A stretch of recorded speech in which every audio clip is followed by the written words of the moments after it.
All right, Richmond in the ARCA car. So these are my comfort-based picks, 14-1 and -12 for steering ratio, steering offset. Brake bias I've been fiddling with. I think I do just like 66%.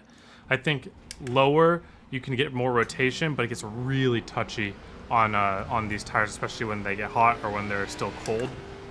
So you don't want too much rear brake in it because you're gonna slide on entry, but you still want the rotation because this track is closer to like an Iowa than it is to like a Martinsville. You're really still trying to get rotation on exit, or on entry, sorry. I'm gonna probably make this a second lap, but we're still gonna go for first lap just to make sure. If I get this to stick, then we'll keep going. No, it was a little, not quite enough grip there. The car wasn't under braking exactly how I wanted it to be, probably because of the cold tires. So we're gonna set up for lap 2 here. Try to get as straight of an exit as possible. Probably could have throttled a little earlier than that.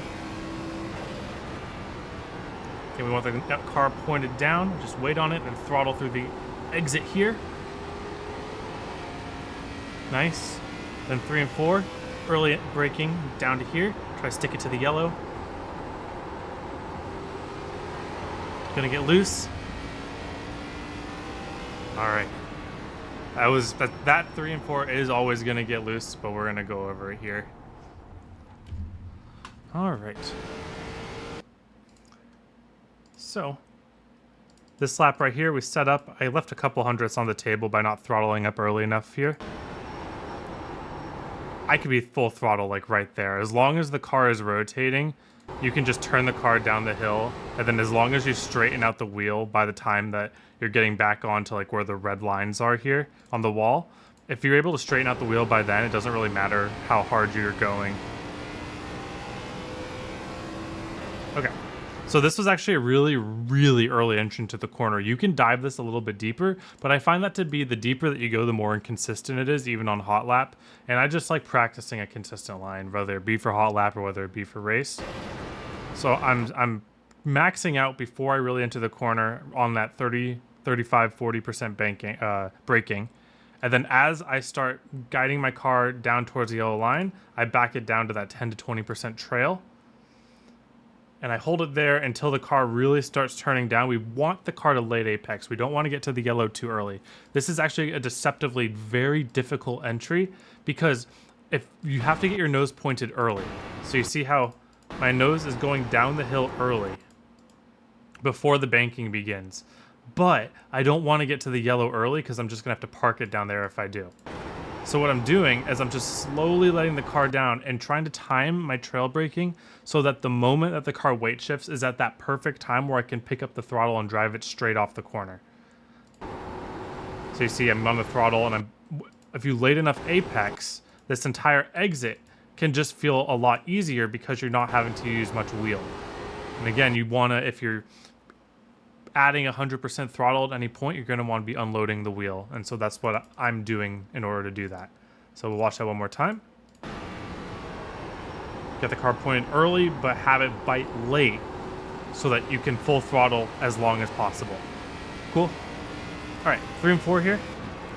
Again, short track, so we're going to be doing a little bit of short track braking, but only on the straightaway. About 50%.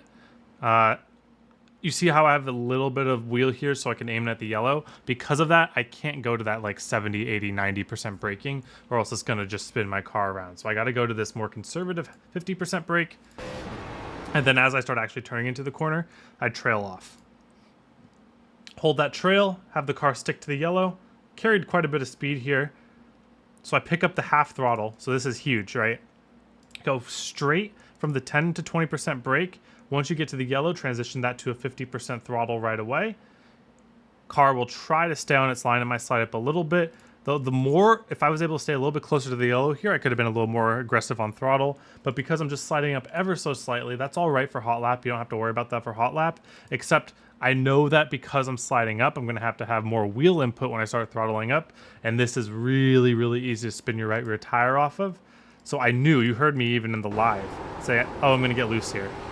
But we're in hot lap, so we're just along for the ride. We're trying to get our best lap time possible. So I slam the throttle knowing that I'm going to get loose, and that's always good to be able to predict that, because then it doesn't surprise you, and then you can kind of make proactive movements.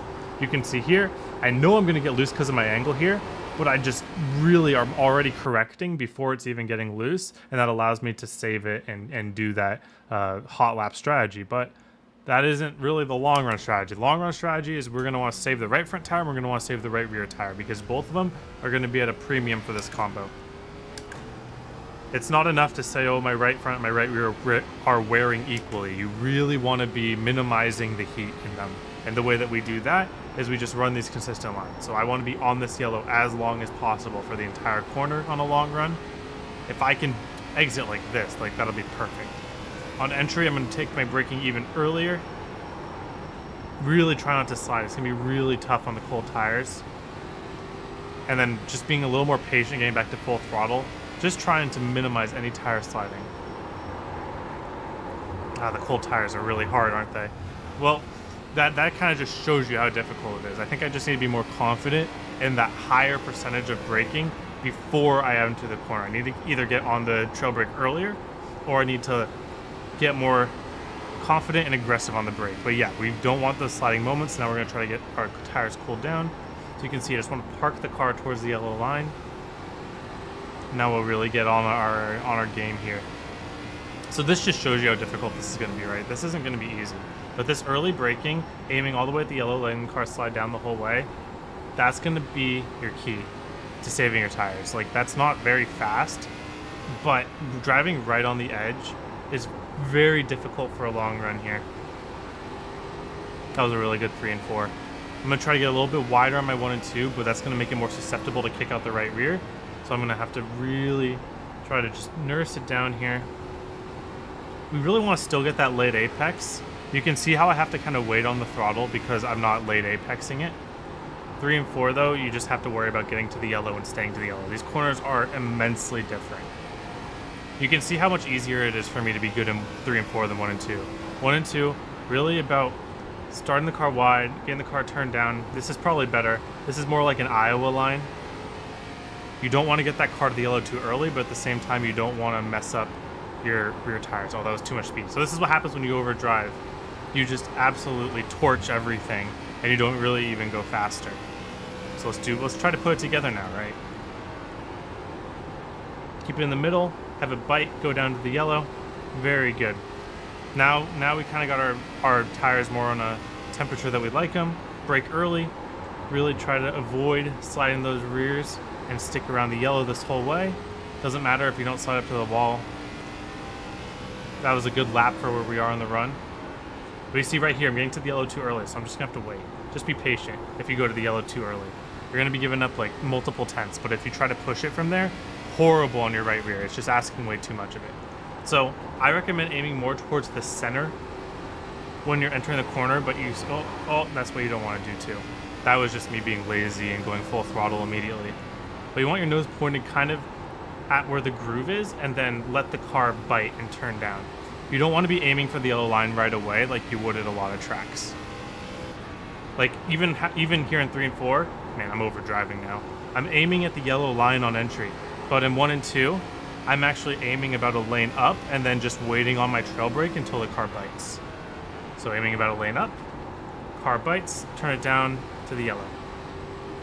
And that's a lot more consistent of an exit. 3 and 4, don't overdrive.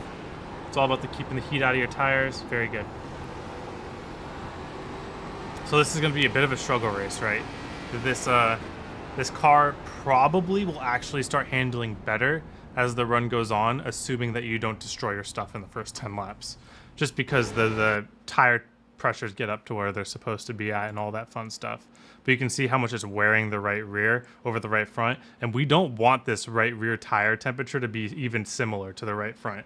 That's just how these ARCA cars work. So I'd probably want about like 10 degrees less on this right rear, to be quite honest with you. But anyways, thank you all for watching. Hope you have a wonderful day, and I hope to see you all on the track.